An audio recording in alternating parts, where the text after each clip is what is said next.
Hey girl, hey, welcome back to my channel. It's your girl Misha. Thank you guys for joining me yet again for another review. We are back with a brand new review for the Real Housewives of Dubai, Season 1, Episode 5. If you are new here, then welcome. I give lighthearted reviews with a little bit of laughter and a little bit of shade and a whole lot of detail. If you're back for a second or third time, then welcome back. Y'all, please don't hesitate to like, comment, and subscribe to the channel if you get anything out of the content. Now, child, let's get into it if we gonna get into it. When the episode first opens up, child, Phaedra High Class Parks is back on a Housewives franchise, visiting Dubai and Brooks. Child, these two together cannot be good, okay? Soon as Phaedra walks in, ooh, honey, what is the tea? Give me the tea. I am thirsty today.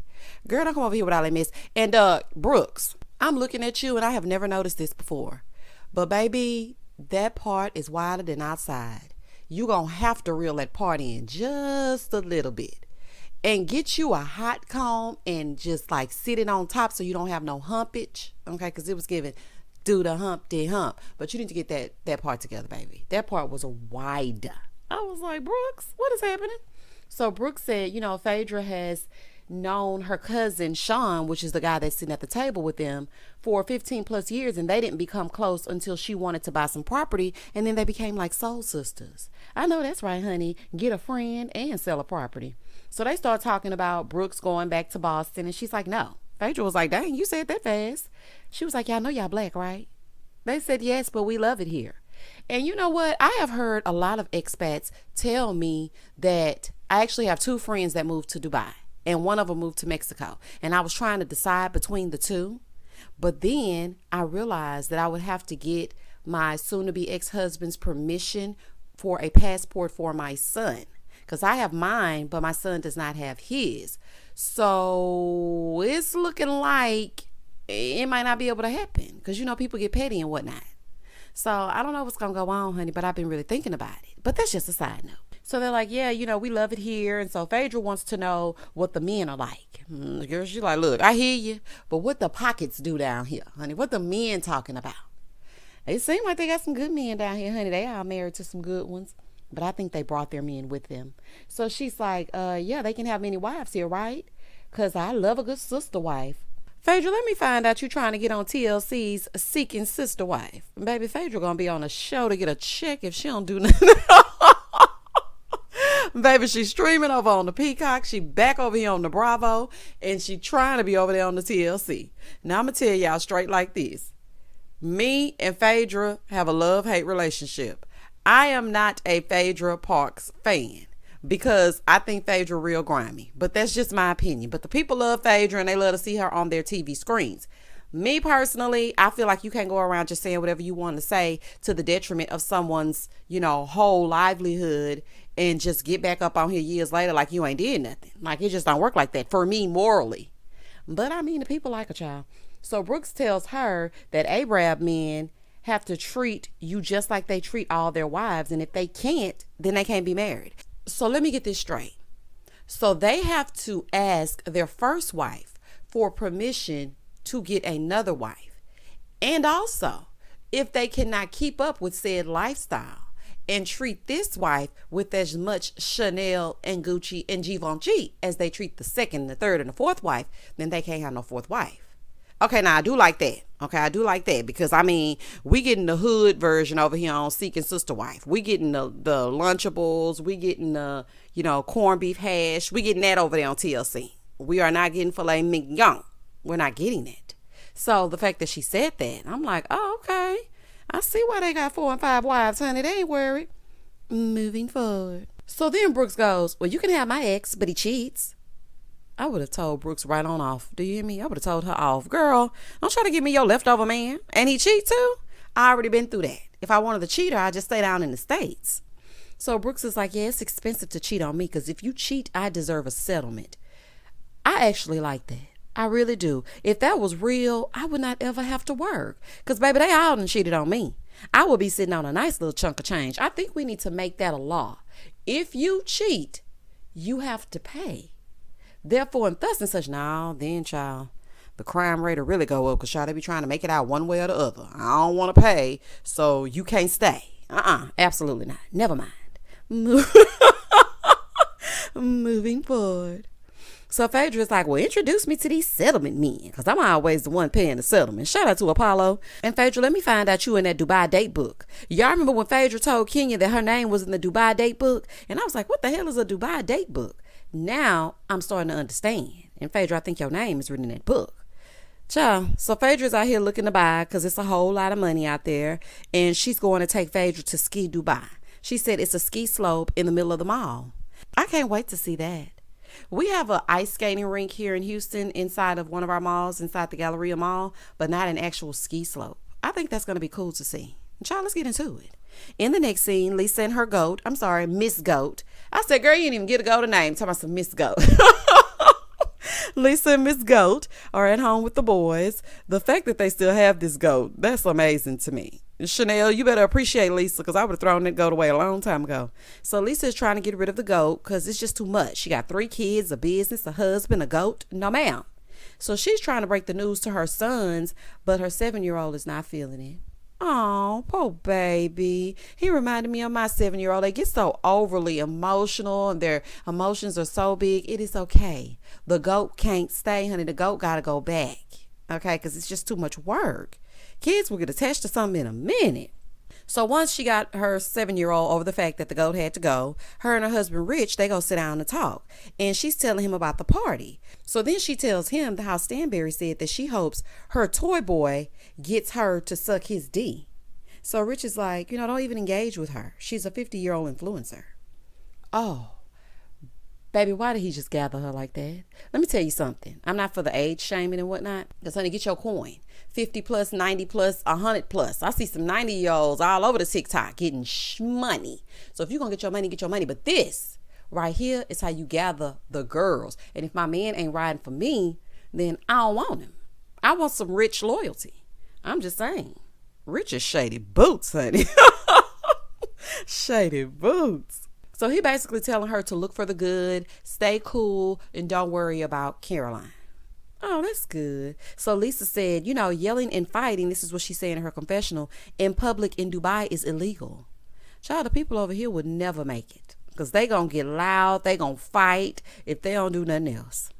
In the next scene, Ayan goes over to Stanberry's house for dinner. I wouldn't eat a thing out of there. Not nothing. Nothing. So Caroline is like, yeah, I'm separating the pole from the puppet because Lisa has her head up Chanel's butt and she turns her and tells her where to go. Why? Why is she a puppet and why are you separating the pole from the puppet? Because Lisa is a good friend? I don't know why it's such an issue to have a genuine friend. Chanel, be very careful with Stanberry because I don't trust her. She inviting you over to get rid of this house to try to cause a divide between you and Lisa. Do not let that happen because I don't trust her. So Chanel arrives, son's gift. I'm surprised she showed up without a gift. You should have brought her a snake. I'm just saying.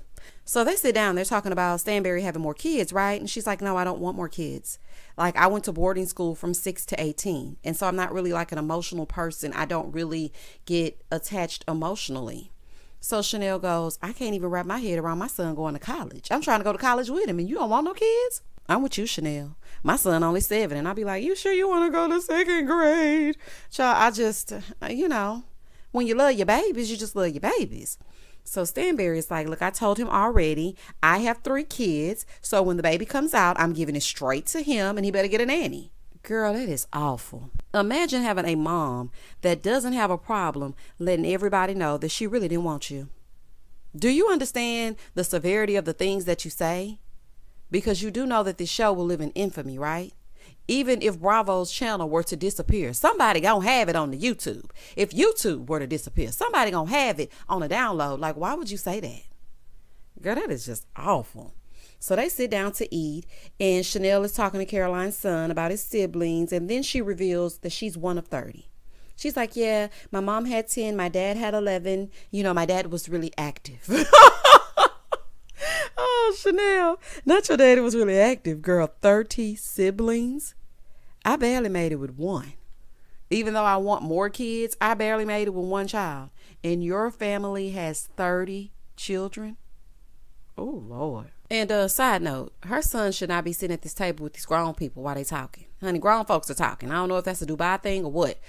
So they're trying to brainwash Chanel, lying about the whole thing that happened with Lisa. Somebody, yes, she came in. She was very, aggressive. She was very vile. And the way she was spewing out things, the lady didn't say anything out of pocket. See, they trying to turn her against Lisa, but it ain't happening. She was like, why didn't you support her? She supports you, so you should support her. I know that's right. Chanel, don't let them turn you against your friend. She's like, look, I'm having a birthday party, and I want to invite you all to come. It's Asian themed, because, I love Asia. So they asked how old she's going to be. And she said, well, my American passport says 40. My Kenyan passport says 35. I feel 17, and my vagina feels 12. Oh, okay, honey. You lost me with the vagina being 12 and whatnot. Oh, honey. In the next scene, Nina is going with Sarah to visit her family. Sarah wanted to give Nina a taste of her family since Nina is missing hers and, she doesn't get to see them often. And just pause for a second.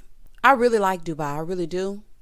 Something with the franchise seems disconnected because Nina and Sarah seem like they're on a separate show. And then you have Lisa and Chanel, and it seems like they're on a different show. And then you have Stanberry, who doesn't want to be bothered with absolutely anybody. And sometimes she'll film. And Sergio is in every single scene. It is giving me, what is the man from New York that was on season 1? And he went everywhere with his wife. And it was so annoying. And Ramona had to literally say, why is your husband everywhere? I have got to find that. Let me see what this man's name is.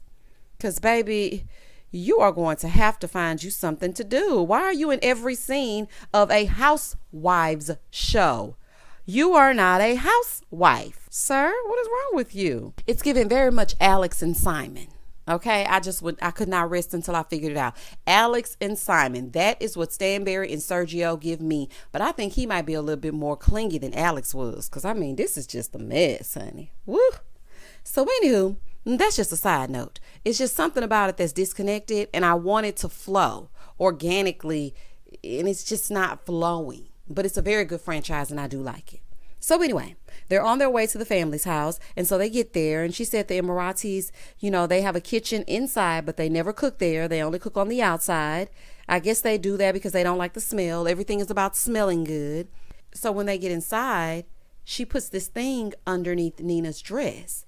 And all I could think of was one of those yoni steams. You know how you go to get your, your whatnot steamed and whatnot, so everything will be smelling and fresh and whatnot.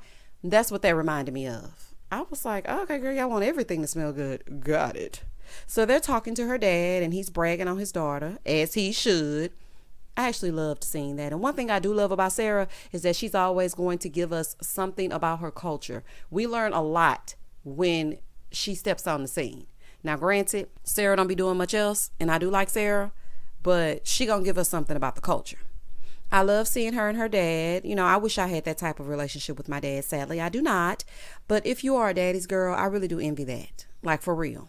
I really do. So they're looking at a picture of her family growing up. And I don't know if I heard this correctly. And y'all tell me if I did. Sarah says that her mom and dad are cousins. I say, what now? Like blood cousins? She said that it wasn't an arranged marriage. They fell in love authentically and got engaged at 14.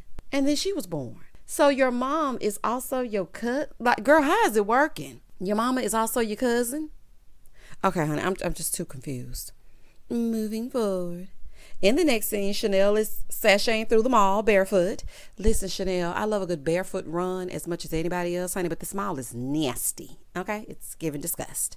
And she was wearing these roach stompers, these super high heels, and they were hurting her feet, so she had to take them off. Chanel, you're in the mall.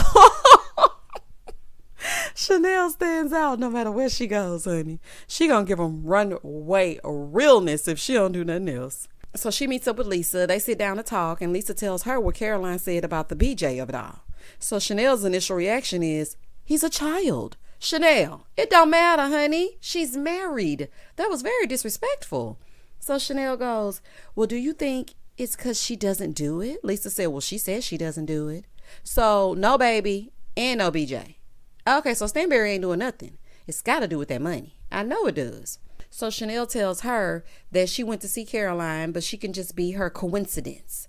Lisa goes, why is she your coincidence? Chanel goes, you're my friend. so she can be around for coincidences. Basically, her acquaintance. She meant her acquaintance. I thought that was so cute. I was like, oh my gosh, Chanel is so endearing. If you don't like her, I don't know why, but she is just such an endearing person. Not she's your coincidence. Oh my God, that was something my baby was saying. So she tells Lisa that she invited her to the party to be the bigger person. And Lisa said, look, I am willing to put it behind me and I'm willing to be the bigger person. In the next scene, they're at Ski Dubai, right? Lisa shows up looking fabulous, and Brooks is still trying to fill Phaedra in on all the mess before Lisa arrives, right? So she's like, look, Phaedra said she wanted the tea, so I am stirring the pot. Lisa Milan and Caroline Stanberry. Well, somebody got to get the mess going, okay? At first, I was like, oh, Brooks is messy boots, which she is. But, I mean, we got to get the party started. So Lisa shows up.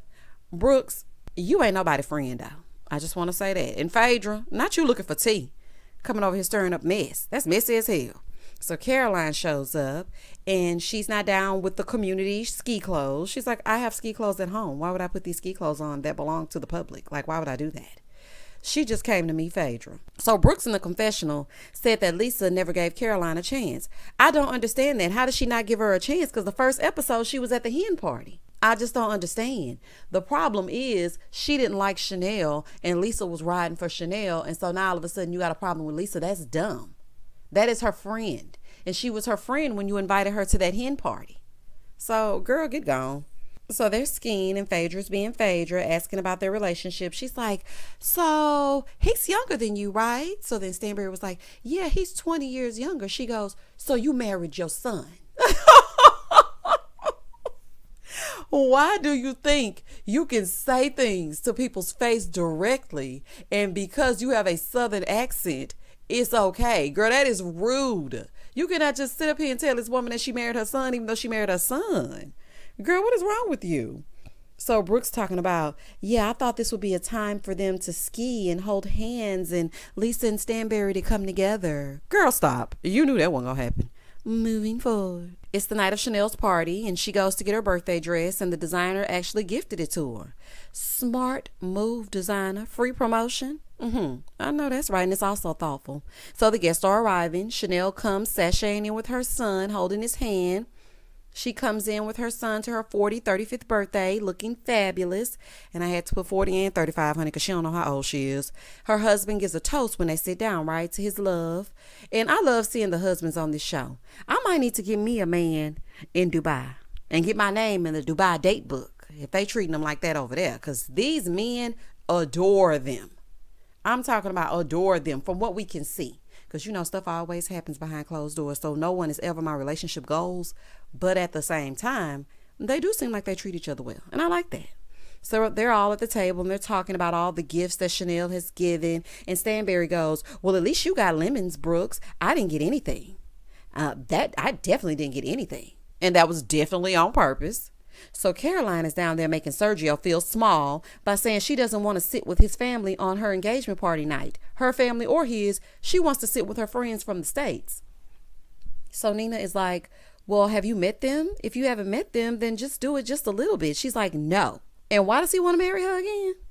Like she act like she don't even like him. Basically, Sergio is her glorified assistant and she sleeps with him from time to time.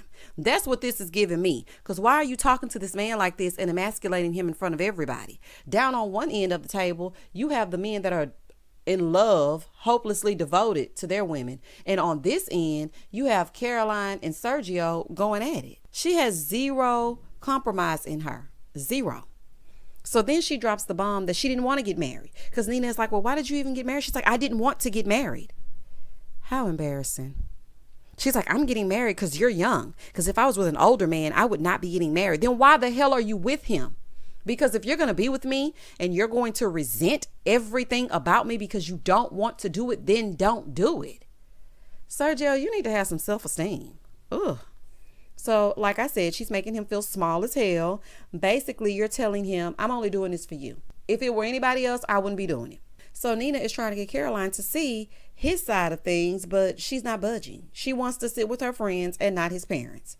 I kind of understand why she don't want to be involved with her parents. I guess it's because, you know, they sent her away. So she may have something about her that feels like they don't love her.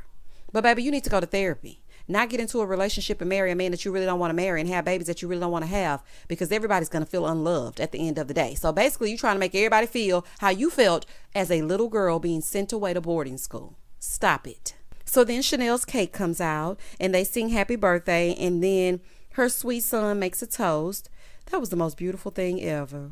She loves her baby. I just love it. So she said the first time she celebrated her birthday was when she was 18, and she just fell in love with it. So this right here means everything to her, because she had not celebrated her birthday up until that time. And that was the end of the episode.